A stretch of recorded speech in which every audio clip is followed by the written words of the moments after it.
Hi hello అండి, నేను మీ శ్రావ్యాని. ఈరోజు సగ్గుబియ్యం సేమ్యాతో పాయసం చేసుకుందాము. ముందుగా ఒక గ్లాసు పాలు, కొంచెం కొబ్బరి తురుము, ఒక కప్పు సగ్గుబియ్యం, ఒక కప్పు సేమ్యా, 4-5 యాలుక్కాయలు, బెల్లము ఒక కప్పు, డ్రై ఫ్రూట్స్ అండి. టేస్టీగా ముందు సగ్గుబియ్యం సేమ్యా పాయసం తయారు చేసుకుందాము. ముందుగా స్టవ్ వెలిగించుకొని ఒక గిన్నె పెట్టుకొని దానిలో 3 గ్లాసులు వాటర్ పోసుకొని ఆ నీటిని బాగా మరగనివ్వాలండి. బాగా మరిగాక సగ్గుబియ్యం బాగా ఉడికిపోతాయి. వేరే స్టవ్ మీద ఇంకో గిన్నె పెట్టుకొని దానిలో నెయ్యి వేసుకొని డ్రై ఫ్రూట్స్ నెయ్యిలో వేయించుకుంటే బాగా టేస్టీగా ఉంటాయండి.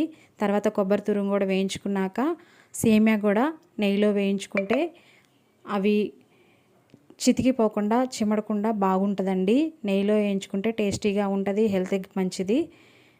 వేయించుకొని ఒక గిన్నెలో పెట్టుకొని తర్వాత బెల్లము ఇటువైపు మాకు అంటే గుండ్రంగా ఉంటాయి, దాన్ని బాగా దంచుకొని ఒక గిన్నెలో పెట్టుకొని దాన్ని సగ్గుబియ్యం ఉడికాక బెల్లం వేసుకోవాలండి. బెల్లం వేసుకున్నాక మనం ముందుగా తీసుకున్న సేమ్యా ఉంది కదండి, నెయ్యిలో వేయించుకున్న ఆ సేమ్యా కూడా వేసుకొని ఉడకనిచ్చుకోవాలి. తర్వాత మనం గ్లాసులో తీసుకున్న పాలు పోసుకొని ఒక కప్పు పాలు పోసుకొని ముందుగా వేయించి పెట్టుకున్న డ్రై ఫ్రూట్స్ అవన్నీ వేసుకొని పిల్లలకి పెట్టుకుంటే చాలా మంచిదండి, హెల్త్కి మంచిది. సగ్గుబియ్యం సేమ్యా పాయసం బెల్లము అన్నీ ఉంటాయి కదండి, మంచిది, ఐరన్ అన్నీ ఉంటాయి. Thank you for watching. Please subscribe, like, share.